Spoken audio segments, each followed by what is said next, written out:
มันจึงเป็นเส้นครับเฮ็ดมึงด้วยนี่นะจะตั้งผ้าไว้แน่นี่นะนี่นะเออ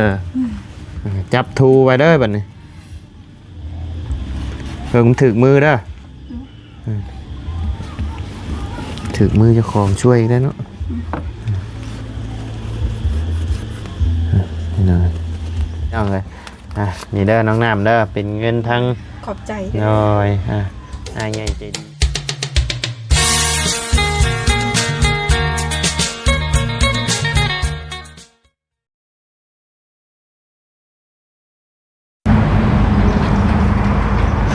เนาะพี่น้องเปิดคลิปเปิดภาพมาเมื่อนี้ก็อยู่ทางบ้านน้องน้ำเพิ่นพี่น้องเลยช่วงไม่บ่ายเนาะพี่น้องเลยช่วงบ่ายเนาะพบเจอกันอยู่ที่บ้านน้องน้ำเพิ่นพี่น้องเลยเข้ามาอัปเดตทางบ้านน้องน้ำเพิ่นก่อนพี่น้องก็บ่ได้เข้ามาหาทางน้องเพิ่นก็ลายมือเติบเนาะพี่น้องเลยก่อนอื่นเลยกับทักทายสบายดีเนาะพ่อแม่พี่น้อง FC เบิร์ดสุขุสุคนบ่ว่าอยู่ในและต่างประเทศก็ยินดีต้อนรับเข้าสู่ช่องเบาไล่คือเก่าพี่น้องเลยมาหาทางน้องน้ำเพิ่นพี่น้องเลยเป็นจังใดทางห้องน้ำห้องในเนาะไปฮอดใส่แล้วพี่น้องเลยคือจังว่าเห็นชาวโคโลอยู่คือเก่าเนาะไปเดี๋ยวเข้าไปหาทางน้องเป็นกันเลยเนาะเอาเนาะพี่น้องกล้วยตึงคักกะดีเนาะกินบ่กินโอ้ยขายยังไงนี่เนาะสบายดีเด้อเนาะน้องน้ำล่มนี่ยังนี่งัวบ่โดย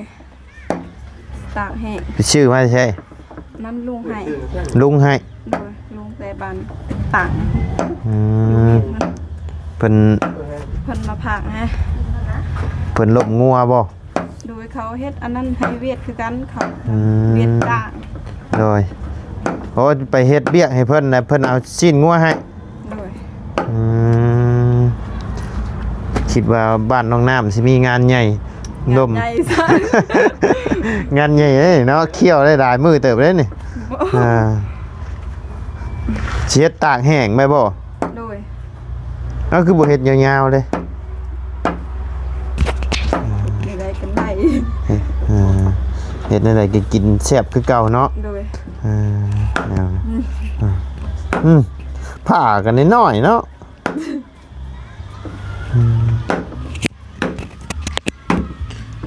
มีแต่หนังนี่บ่ได้มีซีนบ่มีซีนเบียดบ่ให้แล้วซีนเบียดบ่ให้ซีนน่ะเบียดเอาไว้กินคนเบียดแล้วกินซีนเนาะคนลาวกินหนัง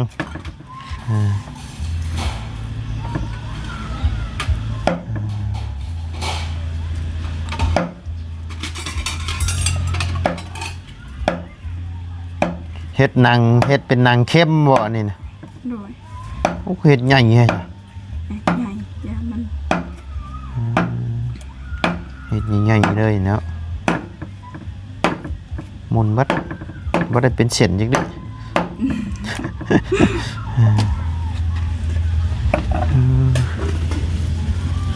ยังแค่ฮักแต่มาบ่อะไรโดยหาสิมาเข้าไปบ้านหัวเยิงเมื่อกี้นี่ฝนตกอยู่พี่ฝนไม่ได้ตกบ่แห้งแล้วเกือบออกมาบ่ได้ที่บ้านค่อยฝนไม่ได้ตกเลย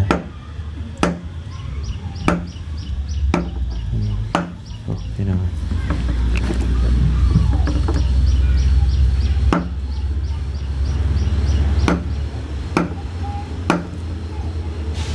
จับเบ็ดเอาผ้าใช้เคียงนี่เบ็ดจับทูเลยบ่ได้ปะเอ้าจับส่วนนี่แล้วก็ปาดจาดลงกันเลยชงที่ได้แท้เอาตีนเหยียบผ้าไปข้างลมเอ้าดีได้แล้วก็จับทูไปแล้วบัดจึงเป็นเส้นครับเฮ็ดมึงด้วยนี่นะจะตั้งผ้าไว้แน่นี่นะนี่นะ เออจับทูไว้เด้อบัดนี้เพิ่งถึกมือเด้อถึกมือเจ้าของช่วยอีกแล้วเนาะนี่เลยง่ายบ่ ไกลกว่าจะซับปอกนะ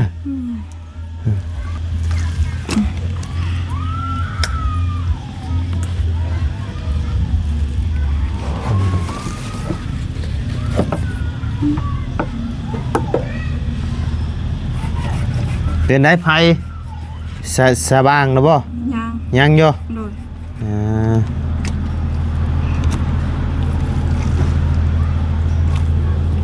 โอ้งัวแต่นี่สงสัยงัวตัวแม่บ่นี่ งัวตัวทึก งัวตัวทึกพี่น้องเอ้ยโอ้เพิ่นก็ให้แต่นั่งอย่างนี้เนาะซีนมันบ่ให้ สีเขาอยากขายเองเลย โอ้ได้แต่นั่งเนาะ โดยได้แต่นางบุญแล้ว ได้แต่นั่งนี่ก็ดีได้ตีน้องแนบ แม่เขาไม่ได้เสียเงินดิ บ่ได้เสียเงินบ่นี่ โด นะ ยเขาให้ซื้อ บ่เสียก็พอสิซีนติดมานำแน่เนาะขนาดไข่หำก็ยังบ่เดือ เดือน ตัวแซ่บเพิ่นยังเอาไปได้เนาะ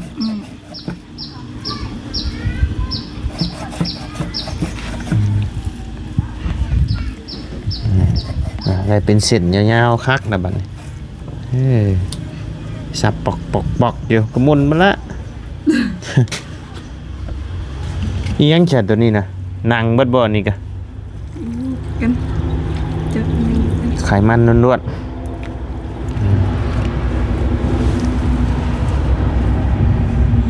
ก็เดียวว่ามีซีนมีเพียมีอีหยังคักแน่มีบีให้มาให้คักแน่โย่บ่ไปใช่แล้วมื้อนี้ฝากของอยู่นี่แหละ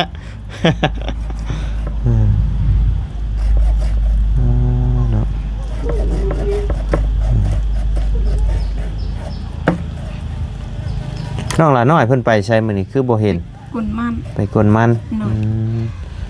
ไปเฮือนเพิ่นเมื่อกี้นี่บ่พ่อเพิ่นพี่น้อง ไปกุนมันนะ ไปกวนมันแล้ว โดย ประตูอเลียก็บ่อยู่ อายุทั้ง บ่อยู่จักไปใช้ ยังไปเฮ็ดเปียก ชั่วมื้อนี้มันบ่แดดเนาะมื้อนี้เนาะ คอยเฮ็ดเปียกเฮ็ดแต่ตอนเช้าตอนนี้มื้อละ เจ้าก็มาแต่เฮ็ดเวียกบ่เจ้าก็ โดย แม่นบ่ แม่เพิ่นสิตัว เห็นมาได้ห้องน้ำนี่คือจังบานยังโคโรเคเรอยู่นี่ ยังบ่ฮู้ ยังบ่ฮู้ โดย เพิ่งไปได้เพิ่นสิมาเฮ็ดให้นี่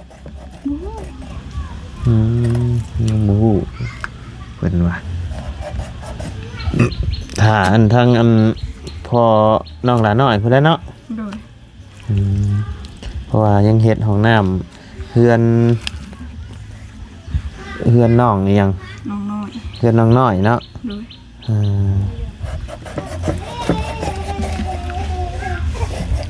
โอ้ใส่หัวไข่ข้างในบ่มักอันนี้ก็ ใส่หัวเสียงไข่ใส่เทียม ใส่ผักเทียมใส่หัวไข่มักหนังนี่นะ โดย อืม ตากมัน แล้วก็เอาไปตาก โดย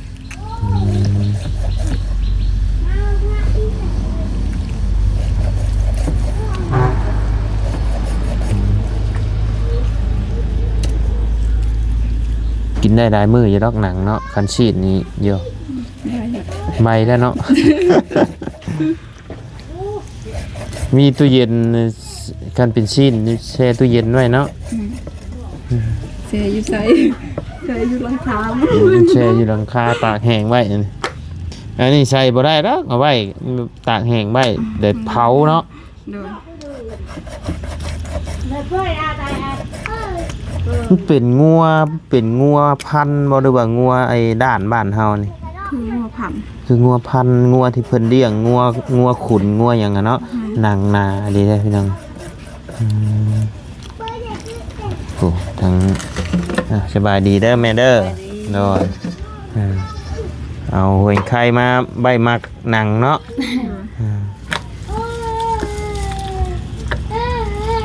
อิ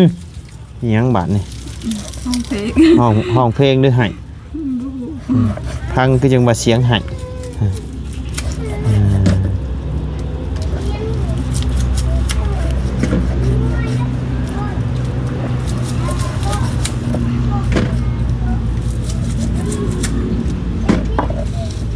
เดี๋ยวว่าสิมีงาน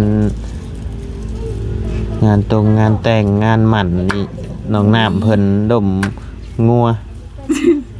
โมแมนเนาะ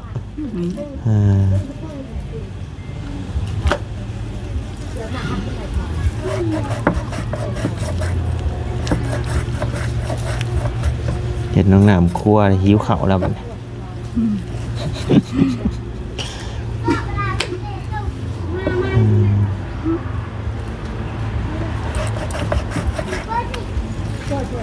ถึกมือบ่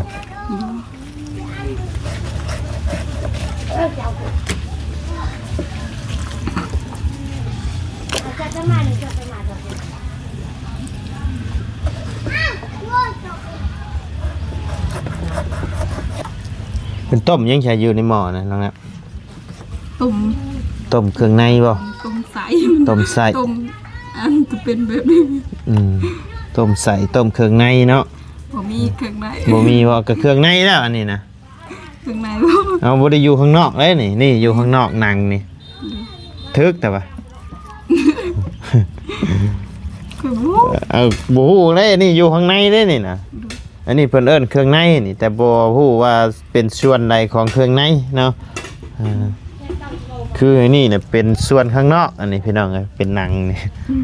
มีขนนี่เป็นส่วนข้างนอกข้างในไส้มันแม่นข้างในเป็นไส้เป็น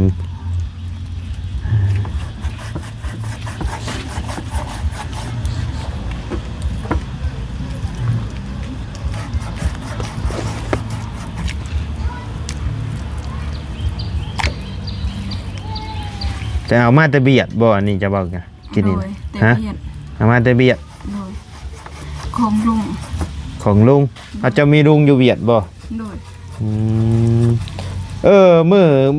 มือที่ว่าน้องยังมา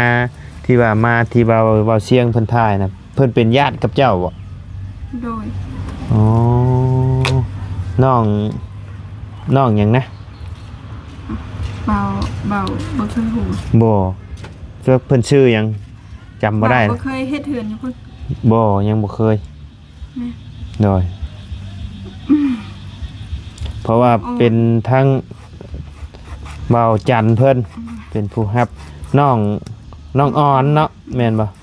น้องอ่อนพี่น้องเพิ่นตอนนี้เพิ่นอยู่บ้านได้ใช่ตอนนี้เพิ่นบอกว่าบ้านหัวรัวโดยเพิ่นยังบ่ได้กลับมาบ้านมาเฮือนเพิ่นบ่ยังเป็นได้ใช่ทั้งผัวเพิ่นนะเขาบอกเขาจับแล้วจับได้แล้วบ่โดยจับได้แล้วเนาะได้ยินเขาว่าซื้อได้ยินเขาว่าชื่อๆเจ้าบ่ได้ไปเบิ่งบ่ใช่บ่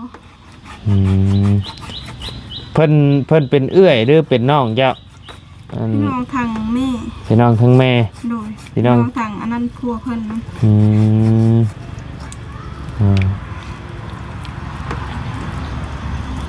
เพิ่นพิษกันกับผัวแล้วเพิ่นมาพักที่นี่ก่อนจังเมื่อบ้าน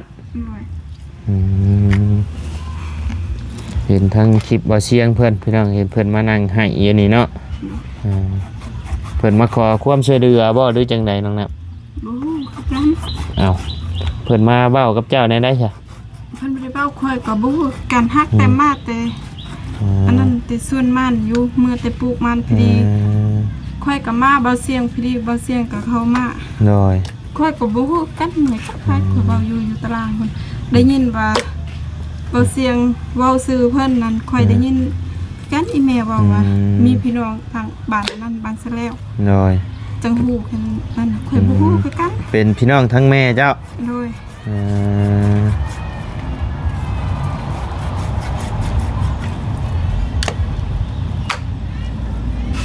เอาได้บ่ได้ฮู้ได้ว่าหาสิฮู้ได้ว่าเป็นเอ้ยน้องทางน้องน้ำเพิ่นนี่เจ้าว่าทางน้องแซ่น้องหยังนี่ก็เป็นญาติกันมาจักบ่แม่นบ่บ่เคย บ่เคยบ่ เนาะ อืมก็เคยไปเล่นอยู่บ่บ้านไอ้นี่นะ บ่เคยไปซ้ํ บ่เคยไปครับ โดย อยู่อีกไกลหนึงบ่ได้ไปบ่ใช่ บ่เคยไปไสมีแต่อยู่เฮือน ตลาดดงก็บ่ได้ไป ไปแต่ตลาด ยันมาตลาดดงก็บ่ได้ไป โอ้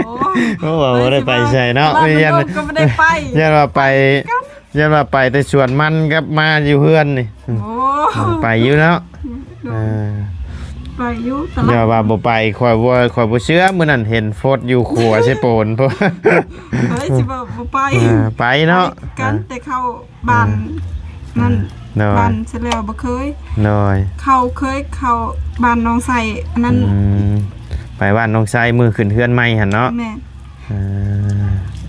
น้อย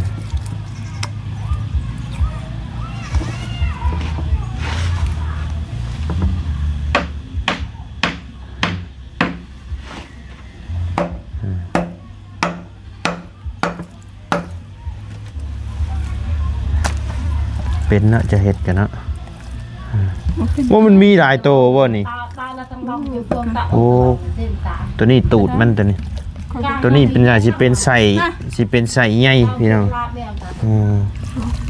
ใครก็เฮ็ดเองแหละตัวนี้บ่เป็น นี่บ่เป็นเฮ็ด โดย นี่สิแน่เนาะ โซซีน โอ้ แม่ โมแม่นบ่โอ้เจ้าออกจากหนังกินนี่เนาะ ใครก็เฮ็ดเองแหละ เดี๋ยวเอาให้เพิ่นเฮ็ดเองเนาะล้างมือก่อน โดยเอาไปล้างมาเดี๋ยวสิมีรางวัลให้อยู่นี่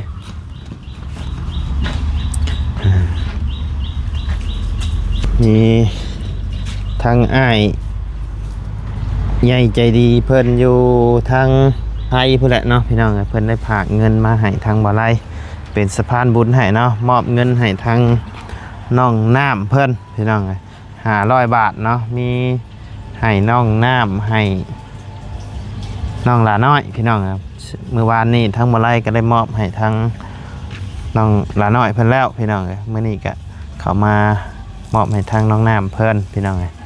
แต่ยังมีอีกคนนึงพี่น้องเพิ่นฝากมา1,500เนาะพี่น้องคนละ500แต่อีกคนนึงนี่เดี๋ยวรอรุ่นกันเบิ่งพี่น้องว่าสิเป็นไผเนาะ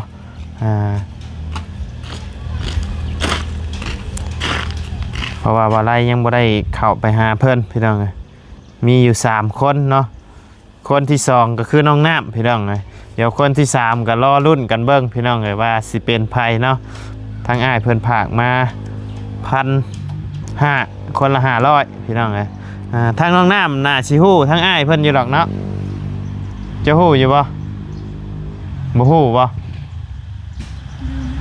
ลืมบ่แต่ว่าฮู้อยู่แม่นบ่เพิ่นว่าเพิ่นมีเฟซเจ้าอยู่เพิ่นว่าน้อยเพิ่นมีเฟซเจ้าอยู่เพิ่นได้ฝากเงินมาให้ทางวาไลเอามาให้น้องน้ำพี่น้องเลยน้อยเอามาพี่ชะหาหม่องบางกล้องก่อนพี่น้องเลยใจเบิ่งเงินก่อนจังหวะใส่บ่ได้จ้ะ จ่ายค่าห้องบ่ได้จ้ะพี่น้องเลยใช่เดี๋ยวอยู่100,000บาทนี่หากันเป็นเงินทางอ้ายใหญ่ใจดีเพิ่นอยู่ทางพังไทยพี่น้องไงฝากมาให้ทางน้องนาบใบเพิ่นสิเอาไปซื้อหยังก็แล้วแต่ทางน้องเพิ่นเนาะทางอ้ายเพิ่นฝากมาให้พี่น้องไงเป็นเงิน500 บาทแต่ว่าบ่ไล่เอาเงินกีบมาให้300,000แลกมาเป็นเงินกีบ300,000กีบพี่น้องเลยนี่เด้อน้องน้ำเด้อเป็นเงินทั้ง ขอบใจ น้อยอ้ายใหญ่ใจดีเพิ่นนั่นแหละเนาะพี่น้องเลยเพิ่นได้ฝากเงินมาให้บ่ไล่เป็นสะพานบุญให้มีแต่ว่าอยากให้เอาไม้ก่อนอยากให้ทั้งน้องน้ำฝากขอบบุญขอบคุณทั้งอ้ายเพิ่นนะเด้อ ขอบใจทางอายใจดีเด้อที่ส่งเงินให้น้องน้ำขอให้อยู่ดีไม่แห้งขอให้ร่ำขอให้รวยพัฒนาสิ่งใดขอให้ได้สิ่งนั้นความเจ็บมาให้ได้ความใครใหญ่มีสาธุและขอบใจนำบ่าวไหลนำเด้อขอให้อยู่ดีไม่แห้งขอให้ร่ำขอให้รวยพัฒนาสิ่งใดขอให้ได้สิ่งนั้นความเจ็บมาให้ได้ความใครใหญ่มีสาธุ สาธุโอเคสำหรับพี่น้องเนี่ย ทางบ่ได้กันในนามต่างหน้าที่เป็นสะพานบุญให้ทางอ้ายก็ต้องขอบบุญขอบคุณทางอ้ายหลายๆเนาะที่ไว้วางใจให้ทางบ่ได้เป็นสะพานบุญให้ก็ต้องขอบบุญขอบคุณทางอ้ายเนาะขอให้อ้ายอยู่ดีมีแห้งความเจ็บบ่ให้ได้ความไข้บ่ให้มีเนาะพี่น้องฟังดำๆรวยๆตลอดปีและตลอดไปเนาะสาธุเนาะเนาะพี่น้องเลย